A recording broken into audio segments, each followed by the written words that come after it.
अस्सलाम वालेकुम। हमारे अदब में एक और इस्तिलाह है तसव्वुफ़। इससे क्या मानी मफ़हूम लेते हैं, इस पर आज बात करेंगे। दरअसल ये तसव्वुफ़ का लफ्ज़ जो है वो एक राहबाना किरदार को ज़ाहिर करता है। सौफ़ लफ्ज़ से ये मुश्तक़ है तसव्वुफ़।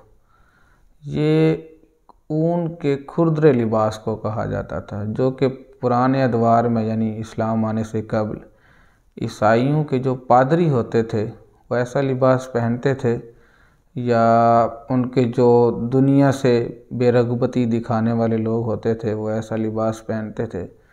तो मुसलमानों में भी जो एक सूफ़ीज़म की इस्तिलाह आई है वो भी यही है कि जो दुनिया से बेरग़बती अख्तियार कर जाए, यानी दुनिया से उनको इतनी ज़्यादा दिलचस्पी न हो कि दुनिया के मालो मता में वो लालच रखें, या उनके अंदर जो ख्वाहिशात हैं वो दुनियावी तरफ माइल हों।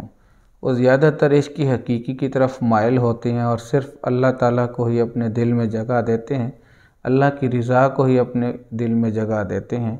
तो ऐसे लोगों को हम अक्सर सूफ़ी भी कहते हैं। जैसे हमारे बरसगीर में सूफिया का जो एक सिलसिला चला जा रहा है, पहले भी ये सिलसिला चलता आया है, अब भी ये चल रहा है।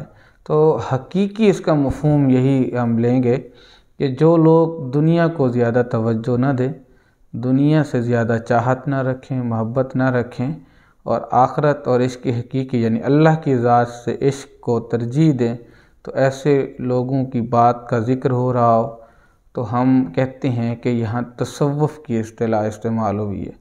शायरी में भी अक्सर हम देखते हैं कि हमारे ख़ास तौर पे मीर तकी मीर के अशार में भी बहुत ज़्यादा तसव्वुफ़ का उनसर मिलता है। मीर तकी मीर वैसे भी उनकी जो शायरी उसलूब की बात की जाए तो हम कह सकते हैं कि मीर तकी मीर में की शायरी में तसव्वुफ़ का उनसर भी ज़्यादा पाया जाता है। जैसे दुनिया से बेरग़बती है, अब वही कह रहे हैं कि जिस सर को गुरूर आज है यहाँ ताजवरी का, कल उस पे यहीं शोर है फिर नौहागरी का। तो ये दुनिया से बेरग़बती बताई जा रही है और इंसान को एक मकसद की तरफ भी बुलाया जा रहा है, और साथ साथ तंबीह भी हो रही है कि ये दुनिया की बेसबाती आप अपने जहन में रखें। तो ऐसे अशार अगर हमारे सामने आ जाएं तो हम कह सकते हैं कि उसलूबी तौर पे ये तसव्वुफ़ का शेर है।